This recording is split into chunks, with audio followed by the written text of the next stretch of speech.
Aboru, Aboye, Aboshishe, peaceful blessings to you, all the good people. Eku Ojo Ogun. Today is the day that we venerate Ogun Lakaye Osinimale. We beg that Ogun will bless each and every one of us with the courage and the fortitude and the wisdom of battle to be able to encounter and transcend all of the obstacles and every enemy, known or unknown, male or female, black or white, close or far away. Hashem. Today I was reflecting on something that I had shared about a year ago, and it was based on a great Yoruba proverb, which tells us that those who are unwilling to suffer losses cannot experience gains. And that basically means that if you're too afraid to lose, you can never win. If you're not willing to put some things at risk, then you can never experience the gains that are endemic to, life and growth.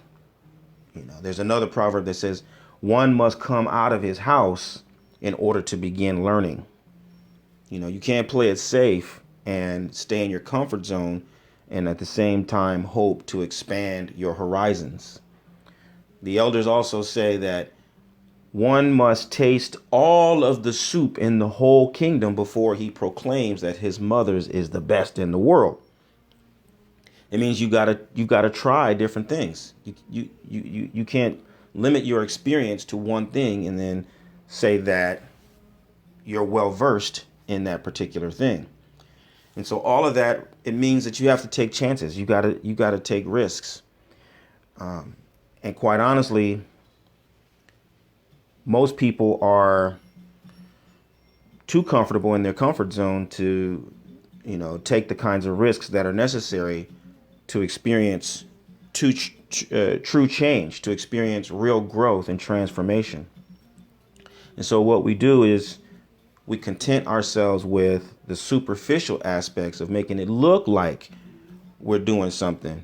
I used to work in the Gap when I was in college, and I remember at a certain point, you had to make it look like you were working. So you would go and unfold T-shirts and fold them back up, or you would go and space out things on the hangers to make them look like you had changed them somehow. But it was the most superficial and inconsequential busy work that you could ever imagine, just to make it look like you were doing something.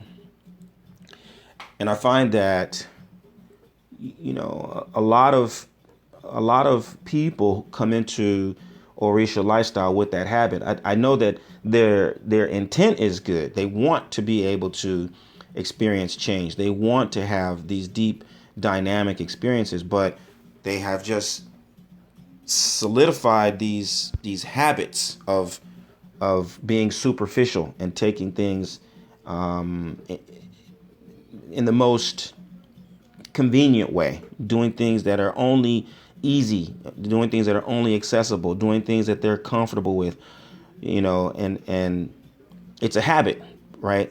It isn't that they really believe that that's all that's possible. It's just they don't have the experience of trying really risky things, really getting out there and exposing themselves. And I understand because, quite honestly, there's a lot of peer pressure to get you to conform. There's a lot of peer pressure to convince you that, every time you make a mistake, it's the end of your life. Every time you do something that doesn't pan out exactly the way that you had thought it would, people would give you the impression that this is the worst thing that could ever happen to you. This is the worst that you could ever envision, and this is all that you will ever amount to. That this mistake or this shortcoming or this error is somehow the only thing that will ever define your whole existence now and forever, right? And that isn't true. Okay, that isn't true. And so I want to give you the assurance that even though you don't plan to make mistakes, of course, you don't set out to just make a whole bunch of errors, and you don't want to be comfortable with mediocrity or second-rate performance, not by any stretch of the imagination. But you have to accept that on the way to greatness, you've got to you've got to make mistakes. You've got to measure yourself all along the way in order to really be able to evaluate what you do and the value of it, so that you can make the kinds of adjustments that will allow you to improve whatever it is that you do. And this is something that I also see that is emerging as well, that when people have the opportunity to really do something that's going to have a positive impact on their quality of life, when they have the opportunity to adopt a practice that is really going to have a profound impact on their spiritual development, people are willing and ready to do what is necessary. They're willing to take those risks, right? I remember in the film Malcolm X, or X, right?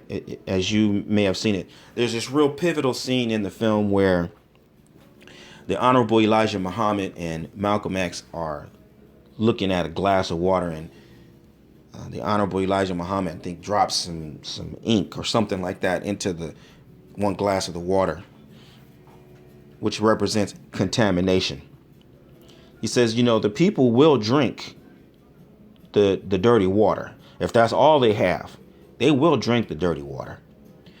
But the moment you give them the opportunity to have clean water, they will not hesitate to do whatever it takes to get the clean water. They will not drink dirty water when they know that clean water is available. And so it is. People will operate out of fear. When you only associate with fear mongers, and the only thing they're telling you is that it's death and destruction, doom and dismay, and everything is going to turn into a dead end street, and there's no hope, there's no possibility. The only thing you can do is mitigate the fear. When you hang out with people like that, and that's their vibration day after day and week after week, that's all you think is possible, that dirty water. But the moment you get that clean water and you realize, no, there's real possibility for me. My life can be better. My life can be improved. I can be empowered. I can be free. I can be happy. I can be self-actualized, and I can express the truth that's in my heart and in my mind. When you really know that that's a possibility, then you're going to do whatever it takes to realize that and make that your everyday reality.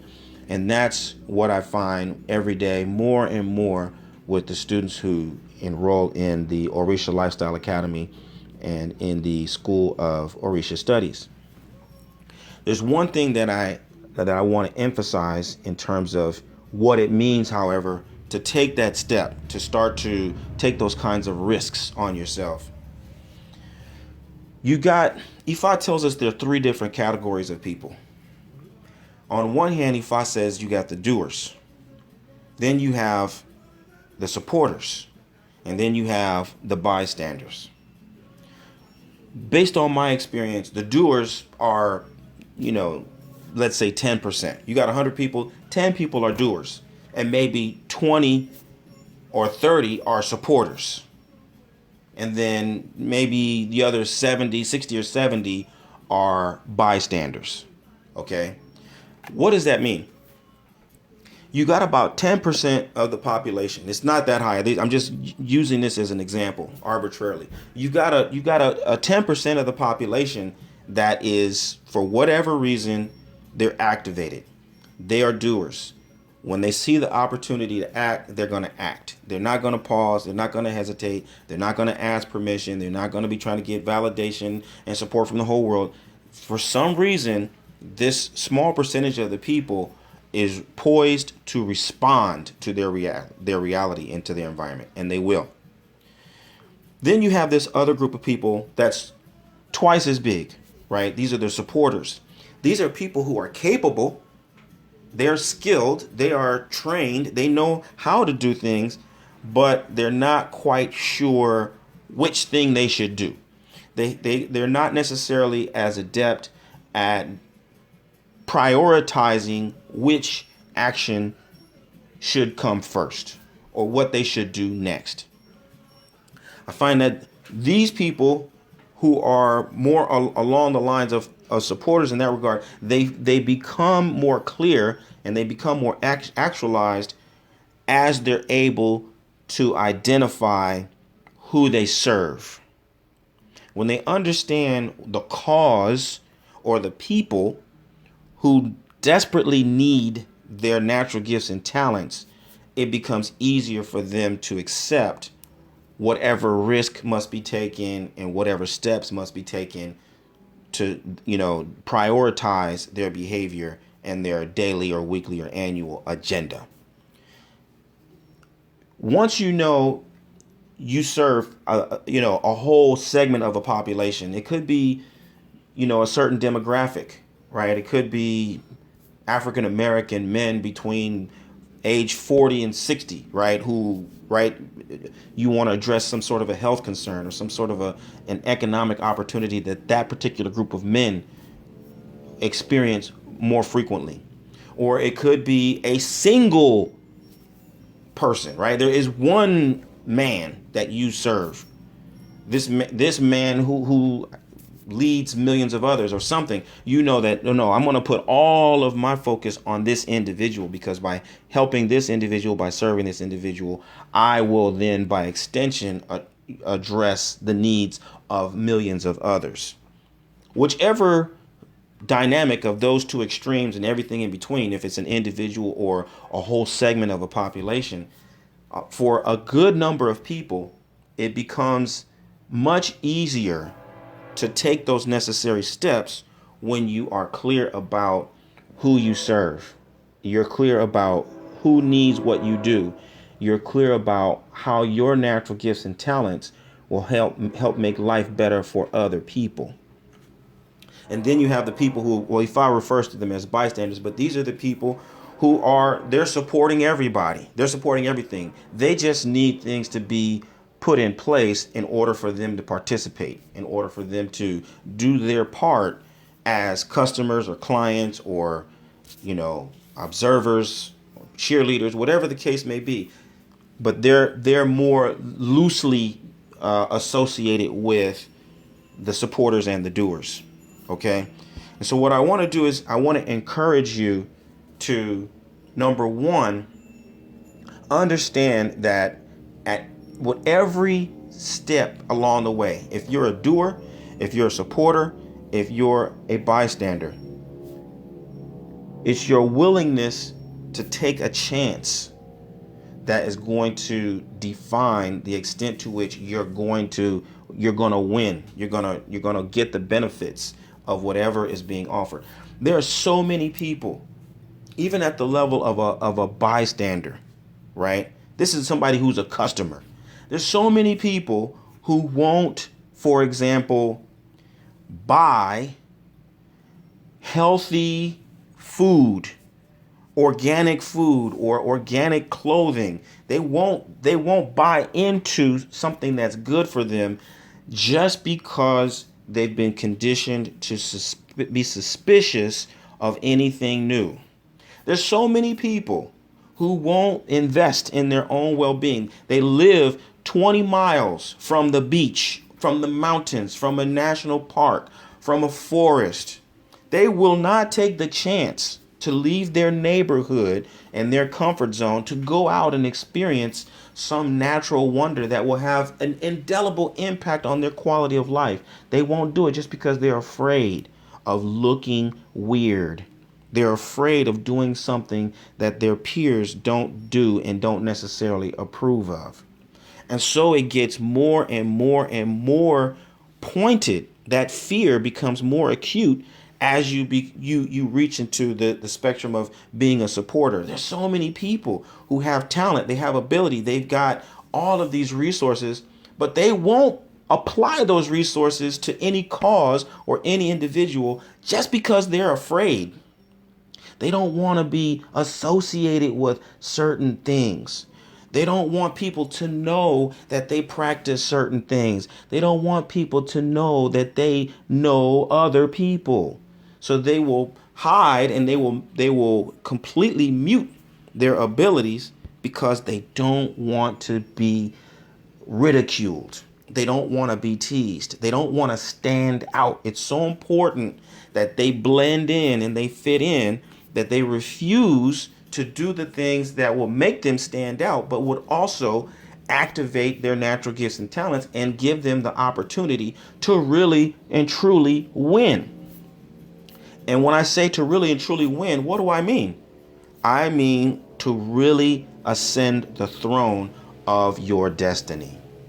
See, you're not going to ascend the throne of destiny while you're investing all of your time and energy on fitting in.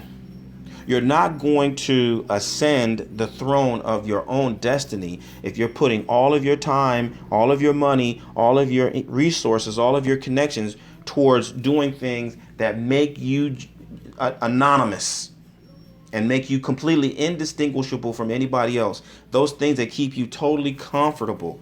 You're not going to ascend the throne of your destiny that way, which means you're not going to truly win, because you cannot win by muting your ability. That cannot be, you cannot consider yourself a winner when all of your efforts are geared towards camouflaging yourself, masking yourself, pretending to do and be something that you are not. So when we look at the proverb that says that those who are unwilling to suffer losses cannot experience gains, it clearly translates to fear being the separator between you and truly winning in life. You were born to win. It doesn't mean that you were born to be famous. It doesn't mean that you were born to be rich. It doesn't mean that you were born to be powerful and have all this control over everybody around you. No, it means that you have a specific purpose. You have a place in life. You have a mission to fulfill. And the more willing you are to take the chances and take the risks on realizing what that is and doing what it takes to manifest that little by little, day by day, week by week, month by month, that's what's going to make the difference between true fulfillment, true happiness, and some sort of a mediocre semblance thereof. And so I want to encourage you to have faith in your destiny. I want to encourage you to believe in your destiny. I want you to call upon your destiny in your time of uncertainty, in your time of need. Call upon your own destiny, invoke your destiny, and ask for it to reveal itself to you. Ask for your destiny to give you the courage and the creativity to transcend the limits that will keep you locked into your comfort zone, that will keep you snuggled up nice and cozy with your fears. Call upon your destiny to allow you to rise up above your fears in the same way that waves rise up from the ocean.